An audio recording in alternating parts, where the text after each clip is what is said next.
여호수아입니다. 여호수아 2장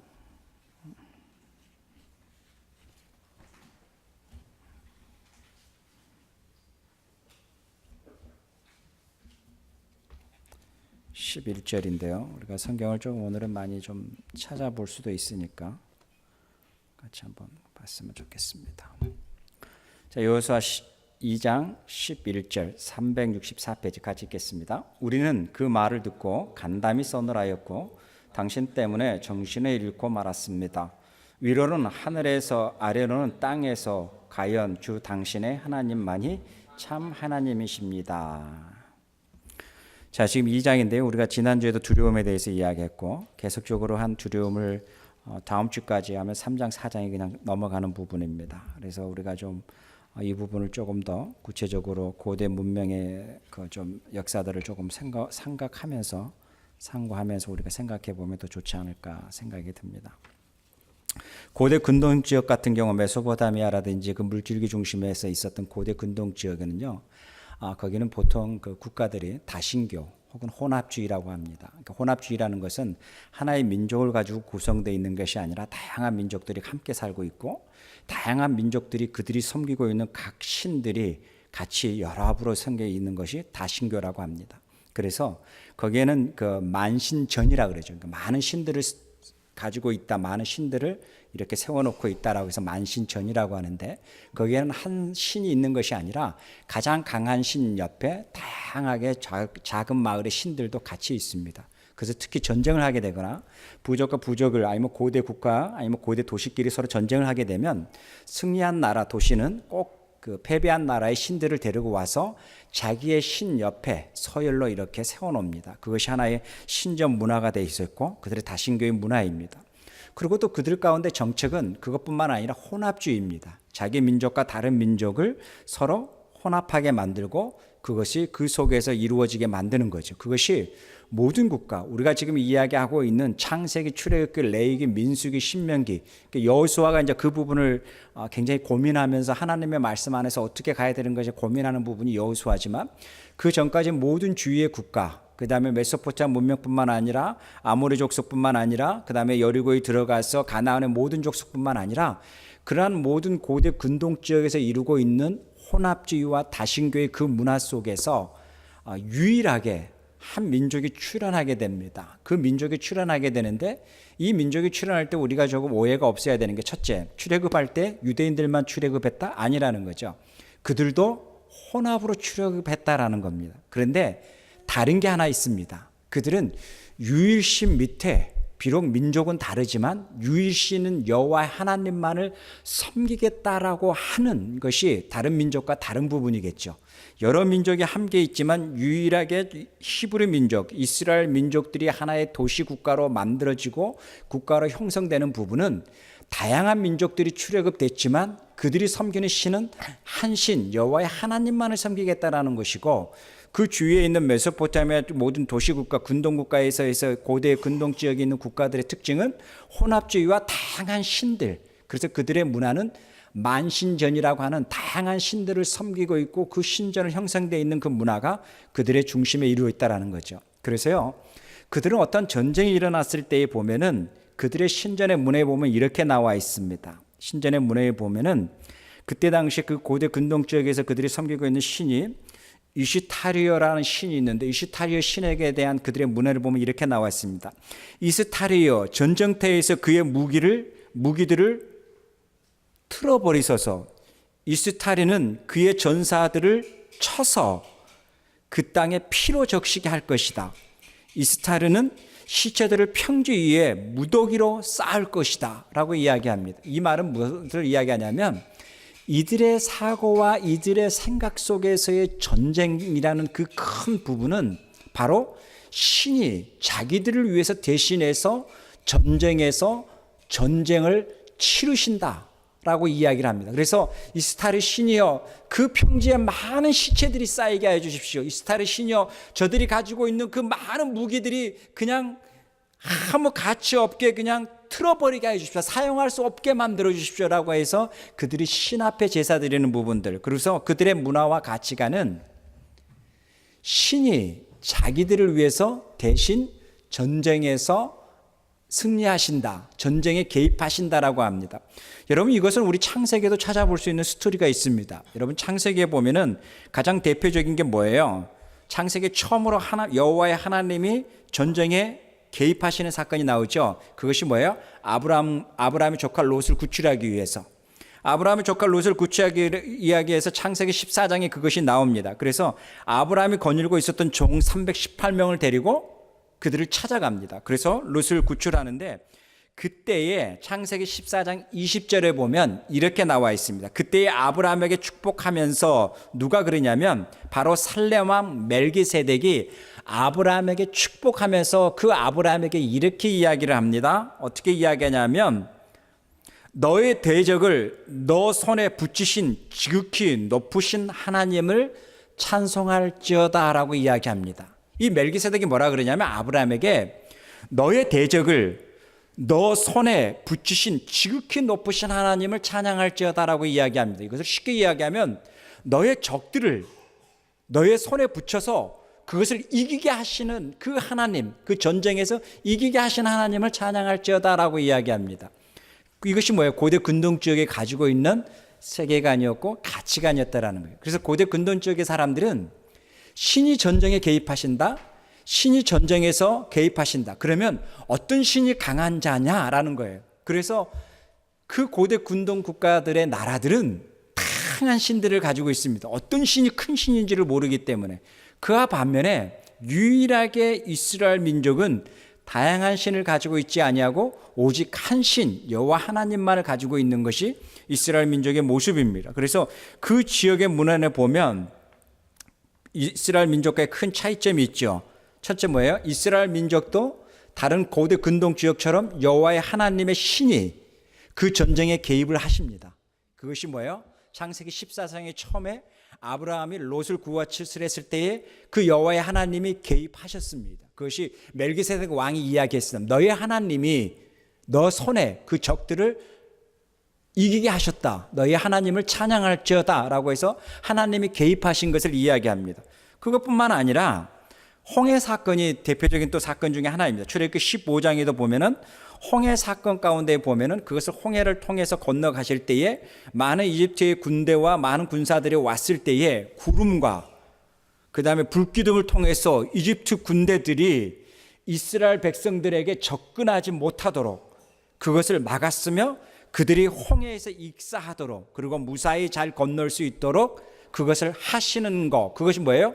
신이 개입하셨다라는 거예요. 그러니까 지금 이야기하면 우리가 성경적인 개념으로 보지 마시고요, 그 주위의 고대 근동 지방에 있는 그 백성들의 개념으로 보자라는 거예요. 지금 우리가 오늘 읽었던 2장 11절의 이야기가 바로 지금 고대 근동 지역에 살고 있는 한 여인의 이야기입니다. 이것은 여호수아의 이야기가 아니라 한 여인의 이야기가 뭐예요? 너의 신이 개입하셔서, 너의 신이 이렇게 전쟁에 개입하셔서, 너의 신이 이 홍해를 건너게 하셔서, 너의 신이 이렇게 무엇을 하셔서라고 하는 것이 뭐예요? 신이 개입하셨다라고 하는 그 놀라움. 그래서 우리가 섬기고 있는 그 신보다 너의 신이 더 강하다라는 것에 대한 두려움, 지금 그 부분을 오늘 본문 11장에서 이야기하고 있는 거죠. 그 다음 그것뿐만 아니라 또 성경에도 보면 여호와의 신이 개입하는 것이 출애굽 17장 8절과 16절에 보면 아말렉 전쟁이 나옵니다. 이 아말렉 전쟁에도 뭐예요? 동일하게 여호와의 신이 개입하시는 게 나오고요.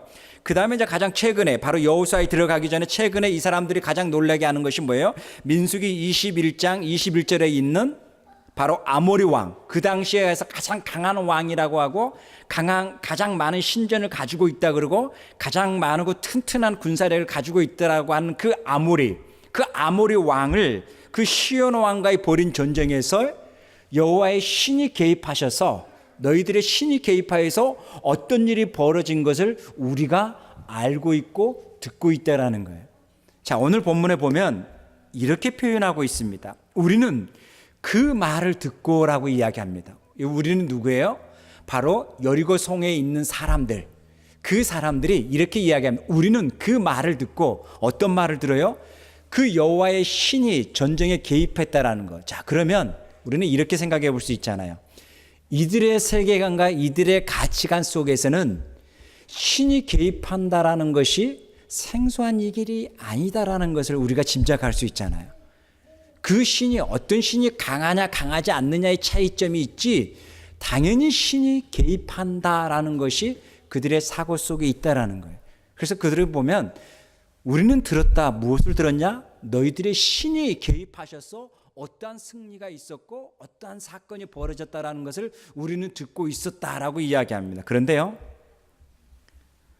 언제냐라는 시점을 우리가 좀 알았으면 좋겠다라는 거예요. 40년 전에 일어났던 이야기도 이들은 듣고 있었다라는 거예요. 그죠? 홍해의 이야기도 그들은 듣고 있었다라는 거예요. 그리고 그 속에서 어떻게 그 이스라엘 백성들을 보호하셨는가, 신이 개입하셨는가에 대해서 그들은 듣고 있었다라는 거예요. 자, 그러면 우리가 이렇게 한번 추측해 보지 않았어요? 40년, 지금이 아니라 40년 전에도 그러면 이들도 어떤 현상이었겠어요? 이스라엘 백성들을 두려워했어요, 안 했어요? 두려워했다라는 논리가 되잖아요. 홍해를 건넜을 때 그 신이 어떻게 했다라는 것을 알고 있기 때문에 그 백성들이 올까봐 두려워하고 있었다라는 것이 언제요? 40년 전에도 있었다라는 거 아니에요. 우리는 그 이야기를 듣고 있었다라고 이야기하는 거잖아요. 그것이 뭐예요? 우리는 무서워하고 있다라는 거예요. 그 이야기가 오늘 본문의 이야기에서 뿐만 아니라 바로 여호수아 2장에서 이야기인 거죠. 그래서 이 이야기에 보면은 뭐예요? 위로는 하늘로서 아래는 땅 위에서 과연 너희들이 섬기고 있는 하나님이 가장 강한 분이시라는 것을 우리는 듣고 있다. 가장 강하고 용맹스러운 전쟁의 신이라는 것을 우리는 듣고 있다. 언제요? 40년 전부터서요. 자, 그렇다면 지금 우리가 여호수아가 정탐꾼 2명을 보내서 정탐꾼 2명들이 그것을 정탐했을 때 봤더니 그들이 두렵고 있다라는 것을 정탐꾼이 여호수아에게 와서 고합니다. 여기서 보면은 여호수아에게 말하였다. 이것이 24절에 보면 우리말 개역개정 여호수아에게 고하였다라고 하는데, 고하였다라고 하는 이 부분을 히브리의 의미로서 조금 더 구체적인 찾아보면 구체성을 가지고 있습니다. 쉽게 이야기하면 그들의 현재의 상태, 그 다음에 그들이 가지고 있는 군인의 숫자, 그들의 전략, 구체적인 것들을 모든 것을 다 알아보고 그것을 고하였다라고 하는 의미라는 거죠. 그냥 내가 봤더니 이러이렇더라라고 하는 두리뭉실한 이야기가 아니라 첩보원으로서의 구체적으로 그들과 함께 있으면서 어떠한 정보, 어떠한 상황, 그들이 어떠한 군사력, 그들이 어떠한 모습, 현재 지금 그들이 가지고 있는 내면의 상태까지도 정확하게 첩보를 가지고 여호수아에게 그것을 이야기하였다라고 이야기하는 거죠. 그것이 24절의 이야기죠. 24절에 보면 그들이 여호수아에게 말하였다. 주님께서 그 땅을 우리 손에 넘겨주셨으므로 그 땅의 모든 주민이 우리를 무서워하고 있습니다라고 이야기하는 거예요. 자, 그러면 여기서 우리가 질문이 던져야 되는 거죠. 그 주민이 무서워하는 게 지금이냐라는 거예요. 이 주민이 무서워하는 것은 이미 40년 전에도 있었다라는 거예요. 이것이 이제 오늘 우리가 봤던 정탐꾼의 이야기와 민수기 13장 25절과 30절에서 봤었던 정탐꾼의 두 부분 속에서 달라지는 부분이 판도가 바뀌어지는 거예요. 자, 그러면 이제 우리가 한번 상상을 해보자라는 거예요. 한번 생각을 해보자라는 거예요.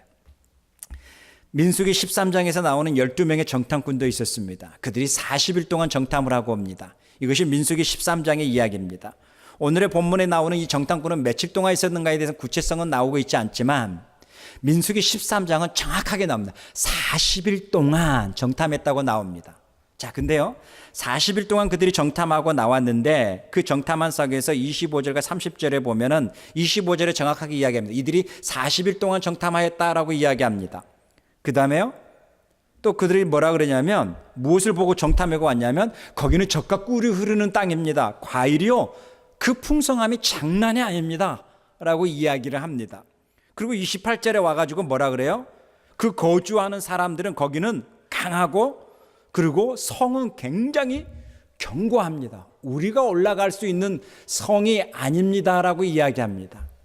그 다음에요, 30절에 보면, 그 다음에 31절에 보면 이렇게 이야기합니다. 그들은 우리보다 월등히 강해서 감히 우리가 그 능히 그 백성들을 우리가 치지 못합니다 라고 이야기합니다. 이게 뭐예요? 40년 전에 정탐했었던 사람들이 모세에게 이야기하는 겁니다. 자, 스토리를 한번 봐보세요. 첫째, 이들이 정탐하는 민수기 13장 적어놨다가 집에서 꼭 보세요. 25절과 30절에 나오는 보면 25절에 보면 뭐예요? 40일 동안 정탐하였다라고 해서 저자는 40일이라는 것을 기록을 합니다.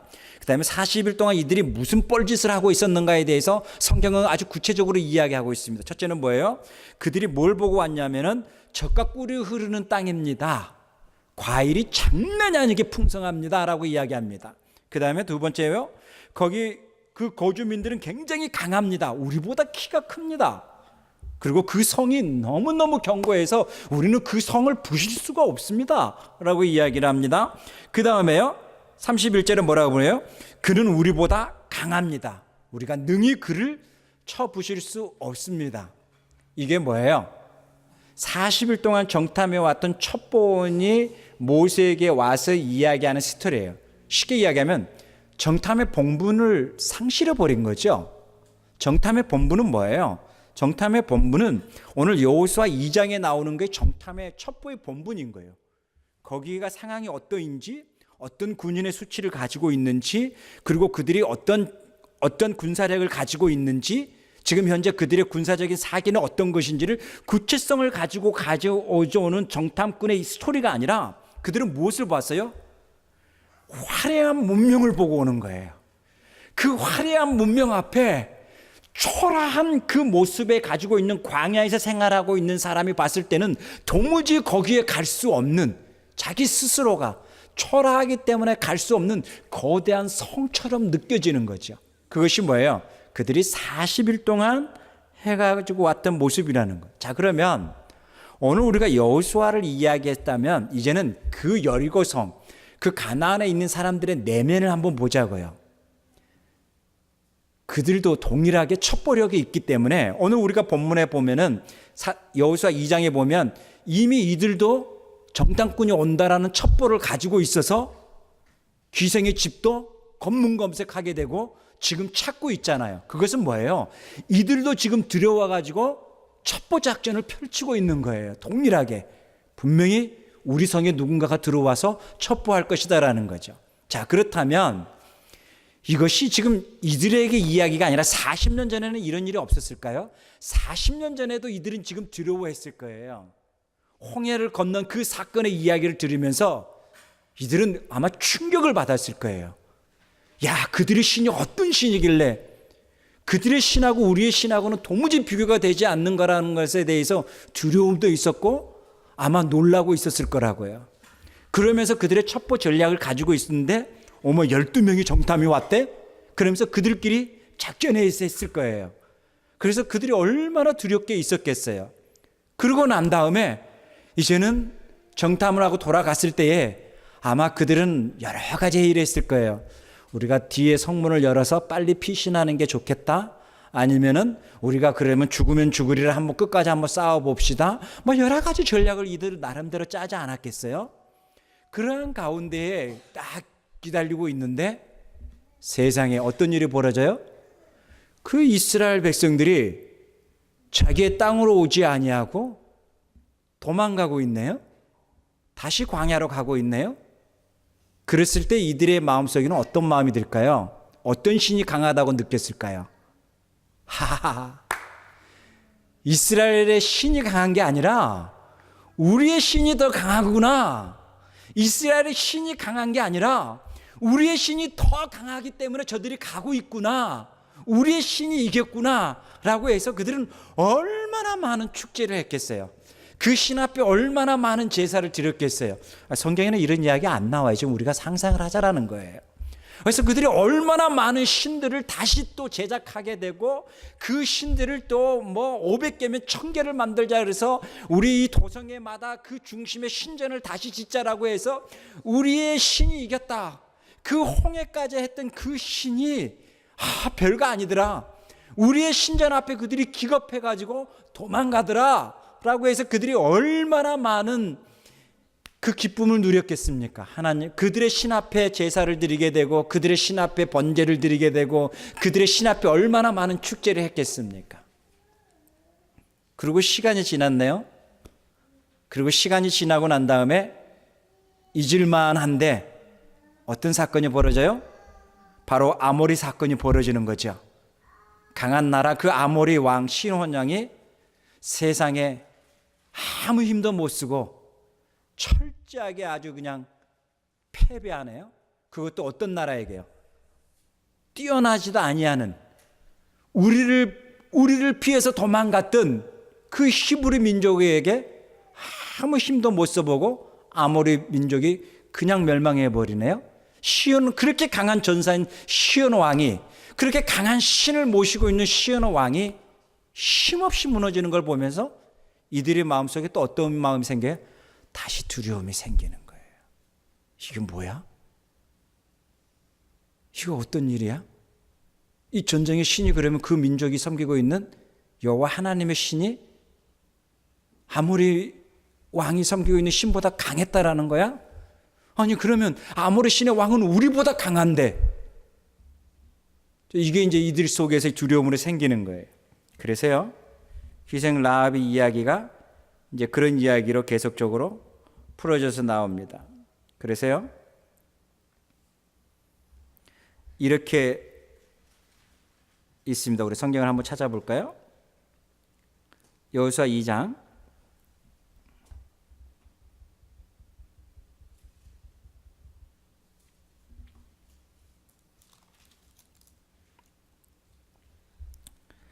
8절과 9절과 계속 절했는데 8절부터 읽겠습니다. 정탐꾼들이 잠들기 전에 라합은 지붕에서 그들을 올라가서 말하였다. 나는 주님께서 이 땅을 당신들에게 주신 것을 압니다. 그 다음에 우리는 당신들 때문에 공포에 사로잡혀 있고 이 땅의 주민들 모두 하나같이 당신들 때문에 간담이 서늘합니다. 그러면서 10절에요. 당신들이 이집트에 나올 때에 주님께서 당신들 앞에 어떻게 홍해의 물을 마르게 하셨으며 또 당신들이 요단강 동편에서 아모리 사람 두 왕 시온과 옥을 어떻게 전멸시켜서 희생제물로 바쳤는가 하는 소식을 우리가 들었기 때문입니다 라고 이야기합니다. 자, 여기 보면 소식이 업그레이드가 됐죠. 어떻게 됐어요? 홍해의 이야기, 40년 전에 홍해의 이야기로 끝나는 게 아니라 바로 최근의 이야기가 있죠. 최근의 이야기가 뭐예요? 요단강 동편에 아모리 사람의 두 왕 시온과 옥을 어떻게 전멸시켰고 어떻게 희생제물로 바쳤는가에 대한 소식을 그들이 듣게 됩니다. 그러면서 뭐예요? 다시 두려움에 쌓이게 되는 거죠. 그 두려움 속에서 이 민족이 올까봐 두려워하고 있는 거죠. 그것을 이 정탐꾼은 여호수아에게 이야기를 합니다. 그것이 뭐예요? 바로 24절이죠. 여호수아에게 말하였다. 주님께서는 그 땅을 모두 우리 손에 넘겨주셨으므로 그 땅의 모든 주민이 지금 우리를 무서워하고 있습니다 라고 이야기합니다. 이것이 뭐예요? 바로 과거의 40년 전의 이야기와 40년 후의 이야기의 부분인 거죠. 자, 그러면서 우리가 한번 뒤돌아보자라는 거예요. 40년 전에도 그들은 놀라고 있었습니다. 그들은 두려워하고 있었습니다. 그들은 무서워하고 있었죠. 그래서 이스라엘 백성들이 올까봐 무서워하고 두려워하고 있었죠. 그런데 그 정탐의 12명의 정탐꾼은 자기의 본분을 충실하지 못하고 몸만 보았어요? 화려함만 보고 옵니다. 그 풍성한 것만 보고 옵니다. 그 내면을 보지 못하고 그 겉모양만 보고 옵니다. 그 성은 견고합니다. 그 성은 칠 수가 없습니다. 그 성은 우리가 무너뜨릴 수가 없습니다라는 겁니다. 거기에 대한 하나님의 응답이요, 여리고 성의 작전입니다. 성이 어떻게 무너진가에 대해서 이스라엘 백성들에게 가르치기 시작을 합니다. 성은 이렇게 무너진다라는 것을 가르쳐주는 게 뭐예요? 여호와의 말씀에 순종하고 갔을 때에 그 견고한 성도 무너진다라는 것을 가르쳐주는 것이 여리고의 작전이라는 거예요. 여기에 어떤 전략이 있나요? 견고하기 때문에 더 강한 화력으로 그것을 부숴야 된다라는 논리가 아니라, 이성이 아니라 유일하게 섬기고 있는 그 여호와의 하나님이 그 전쟁에 개입했을 때에 그 성마저도 무너질 수 있다라는 것을 바로 여호수아를 통해서 설명해 주고 있다라는 거예요. 이것이 민수기 신명기와의 다른 점인 거죠. 견고합니다라고 했을 때 여호수아는요, 그 견고함도 어디 앞에서요? 여호와의 신 앞에 견고하지 않다라는 것을 보여주는 것이 여호수아의 이야기다라는 거죠. 자, 이런 이야기를 보면서 40년 전에도 갈 수 있었던 부분이 왜 40년 전에도 가지 못했을까라는 것이 우리들의 질문이라는 거예요. 봐보세요. 그들도 두려워하고 있었어요. 근데 뭐예요? 그들은 그것을 보지를 못했기 때문에 못 간 거예요. 동일한 거예요. 우리의 삶의 자리에서도 우리 안에 동일하게 두려움을 양쪽에 가지고 있는 모습을 우리는 봤잖아요. 40년 전에 그 가나안에 있는 백성들이 이스라엘 백성들이 올까 봐 두려워하고 있어요. 그와 동시에 이스라엘 백성들도 그 성이 너무 견고해서 우리는 할 수 없습니다라고 두려워하고 있어요. 양쪽의 두려움이 서로 진영을 치르고 있는 거예요. 양쪽의 두려움이 서로 진영을 치르고 있을 때에 여호와 하나님의 관점, 신앙의 해석의 관점은 어떻게 우리가 해석해야 되냐라는 거죠. 여호수아의 이야기는 전쟁에서의 전략의 이야기가 아니라 여호와께서 그 전쟁에 개입하신다, 간섭하신다라는 부분인 거죠. 여호와께서 그 전쟁에 개입하시고 간섭했을 때는 어떤 일이 벌어진다? 그리고 여호와께서 간섭하고 개입하지 아니함에도 불구하고 나의 전략을 가지고 내가 전쟁을 치렀을 때는 어떤 결과가 있다라는 것을 여호수아를 통해서 철저하게 보여준다라는 거예요. 이것이 뭐예요? 우리 인생이라는 전략이라는 거겠죠. 저와 여러분의 인생의 전략 속에서 어떤 인생이 가장 가치 있는 인생인 것 같아요? 어떤 인생이 가장 의미 있는 인생인 것 같아요? 화려함을 보유하고 있는 거, 그 풍성하고 막 그 과일이 막 엄청나게 크다라는 것을 가지고 있는 거, 그것이 아니라 그 참 신이 나의 인생에 개입하느냐 개입하지 않느냐의 차이점이라는 거예요. 개입했을 때는 뭐예요? 우리에게는 엄청난 다른 인생의 포인트가 되겠죠. 개입하지 않을 때는요, 풍성함은 가지고 있지만 어떤 모습이겠어요? 두려움 속에 살아가는 존재가 되겠죠. 두려움이란 뭐겠어요? 나보다 강하다는 것이 그 앞에 있을 때 나타나는 게 뭐예요? 두려움 아니겠어요? 이 여리고 성의 백성들이 두려워하는 이유가 뭐겠어요? 우리보다 더 강한 신이 나타났다는 것에 대해서 두려워하지 않겠어요? 우리보다 더 강한 신뿐만 아니라 그 민족이 있다라는 것에 대해서 그들이 두려워하지 않겠어요? 그들의 화력이 없어요? 성읍이 없어요? 그들의 군사력이 없어요? 그렇지 않잖아요. 그와 반면에 40년 전에 이스라엘 백성들이 두려워했던 이유는 뭐예요? 그들이 거대한 화려한 그 모습만 보고 그들은 두려워했었고, 여리고성에 있었던 가나안 땅에 있었던 그 40년의 백성들이 여호와를 두려워했던 것은 그 홍해에서 그 신이 개입하셔 어떻게 하셨는가에 대한 두려움을 가지고 있는 거죠. 이게 차이다라는 거예요. 우리의 눈의 시각에서 보이는 그 두려움과 보이지 아니하는 두려움의 두 가지가 나타나는 거겠죠. 이스라엘 백성들은 눈에 보이는 걸 가지고 두려워했죠. 너무 견고합니다. 그들은 우리보다 너무너무 등치가 큽니다. 그들은 강합니다. 이것이 그들이 두려워했던 이유겠죠. 그와 반면에 그 백성들은요, 이스라엘 백성들을 두려워할 만한 이유가 뭐가 있겠어요? 무슨 뭐 뛰어난 병사가 있습니까? 전략가가 있습니까? 병기가 있습니까? 없잖아요. 유일하게 두려워하는 게 뭐예요? 쥐뿌리도 없는 저 민족들을 두려워하는 이유는 저 민족들과 함께했던 그들의 신이 두려운 거겠죠. 그래서 그들은 두려워하고 있었던 거예요. 이게 보는 비유가 너무너무 다르다라는 거예요. 오늘 여호수아에 와서 그것을 이제 바르게 교정하는 거예요. 어떻게 교정해요? 그들이 두려워하는 것은 우리를 두려워하는 게 아니라 우리의 신의 이야기를 두려워하고 있습니다라는 거예요. 그러면서 이렇게 24절의 마지막에 이야기하잖아요. 여호와께서 누구에게 맡기셨다? 우리에게 맡기셨습니다라는 거예요. 이것은 여호와께서 우리에게 주신 거였습니다라는 거예요. 이것이 40년 전하고 다른가요? 똑같은 현상임에도 불구하고 이것을 보는 비유가 너무 다르다라는 거예요. 40년이 지나고 난 다음에 성숙해서 이렇게 보게 됐을까요? 뭐 그거에 대해서는 뭐 많은 의문점도 가질 수 있겠지만, 우리의 인생도 어떠한 사건과 어떠한 일을 보았을 때 어떻게 보느냐, 어떻게 해석하느냐에 따라서 우리는 달라질 수 있다라는 거예요. 여러분, 어떤 사건을 만났을 때, 어떤 일을 경험하고 있을 때, 어떤 프로젝트가 있을 때에, 또 어떤 모든 인생의 부분 속에서, 그 항해 속에서 우리 안에 두려움이 없는 사람이 누가 있겠어요? 두려움이 있죠. 그러나 우리가 두려움이 혹시 이런 두려움 아닙니까? 40년 전에 12명이 가지고 있던 두려움 아닐까요? 그 화려한 모습만 보고, 견고한 저 모습만 보고 나보다 강하다라고 하는 나의 초라한 이 모습만 보고 내가 두려워하고 있는 것은 아닌가? 혹시 12명 속에서 두려워하고 있는 모습이 나의 육신의 안목 속에서 가지고 있는 두려움은 아닌가라는 부분인 거죠. 그와 반면에 오늘 우리가 본문에 봤던 이 이야기의 두려움은 뭐예요? 그들의 신이 어떻게 인생에 개입하셨고 그 민족을 이끄셨는가에 대한 그 민족들이 가지고 있는 두려움. 동일한 거겠죠. 우리가 섬기고 있는 여호와의 하나님은 우리 인생에 개입하기를 즐거워하시고 간섭하기를 즐거워하시고 그리고 우리 인생을 주관하시기를 즐거워하신다라는 거예요. 이것이 뭐예요? 다윗의 시편의 고백이었었고 아가사의 고백이었었고 계속적으로 바울이 이야기했었던 고백이었다라는 거예요. 그 고백의 중심은 뭐예요? 여호와의 하나님이 나의 하나님 되심이라는 거예요.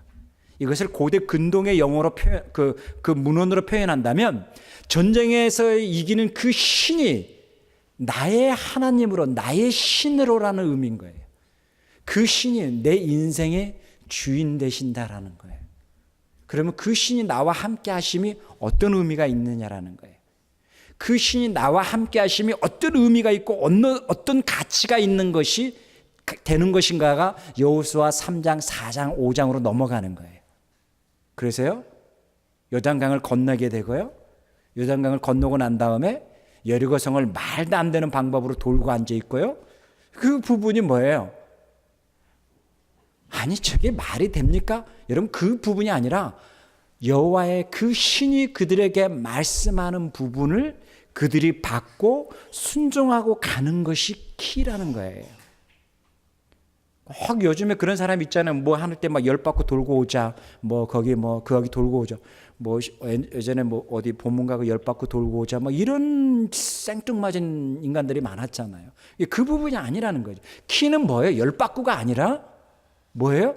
여호와의 하나님의 말씀에 의지하여 견고한 성임에도 불구하고 말씀이 견고한 성보다 강함을 내가 고백하는 거라는 거죠. 말씀보다는 성이 더 강하면은 열 바퀴 뭐하러 돌겠어요? 그러나 말씀이 성보다 강하다라는 고백이 뭐예요? 내가 열 바퀴를 돈다라는 의미잖아요. 그 의미가 달라지는 거겠죠. 그 돌므로 말미암아 뭐예요? 우리를 부끄럽게 하는 사건이 벌어지는 거잖아요. 그게 키인 거예요. 그래서 현대 문명에 와가지고 어디 가서 열 바퀴 돌자 그 땅을 막 열 바퀴 돌았더니 하나님이 주셨습니다. 이것은 말도 안 되는 이야기인 거고 어쨌든 간에 중요한 것은 키가 놓쳐버리면 안 된다라는 거예요. 이 견고함이 두려움의 대상이 아니라 내가 두려워할 대상은 여호와의 말씀입니다라는 거예요. 이것이 이스라엘 백성들의 처음 바로 요단강을 건넌 이후에 처음에 일어난 사건이 뭐예요? 말씀에 의지함으로서의 출발을 하는 거예요. 저와 여러분의 인생도 마찬가지라는 거죠. 우리가 신앙인으로 출발이 뭐예요? 텍스트가 있어야 된다는 거잖아요. 텍스트가.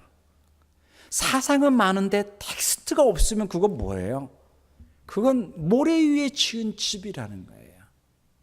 텍스트가 있어야 된다는 거예요. 내가 이 말씀에 의지하여 내가 이 말씀을 믿고 하는 나의 텍스트가 있어야 된다는 거죠. 두리뭉실하는 그 흐름의 이야기가 아니라 내가 이 말씀에 의지하여라고 하는 이 말씀에서 뿌리내리는 나의 세계관, 가치관, 이것이 뭐예요? 여호수아로부터서 출발되는 하나님 말씀에 의지하는, 그리고 그 하나님은 그들의 전쟁에 개입하셔서 함께 하심의 사건들이 펼쳐진다는 거예요. 저와 여러분들이 앞으로 여호수아를 읽으면서 그렇게 봤으면 좋겠습니다. 하나님이 개입하십니다. 그리고 하나님이 나의 인생에도 개입하십니다. 그리고 하나님이 나의 모든 삶에도 개입하십니다. 지금은 불안전하지만 그걸 보고 놀라지 마십시오. 두려워하지 마십시오. 하나님이 개입하십니다. 이것이 뭐예요? 우리의 결론이 되어야 된다는 거예요. 기도하겠습니다. 하나님 아버지 감사합니다. 우리의 인생 속에서 우리가 하나님의 다스림, 하나님의 인도하심, 하나님의 함께하심이 우리의 삶의 고백으로 남게 하여 주십시오. 그래서 하나님의 간섭하심과 다스림이 날마다 우리 안에서 하나님이 어떻게 일하신가를 우리가 경험해 나갈 수 있고 우리 신앙 고백이 더욱더 깊어지고 넓어질 수 있도록 축복하여 주시기를 원합니다. 감사합니다. 예수님의 이름으로 기도하옵나이다. 아멘.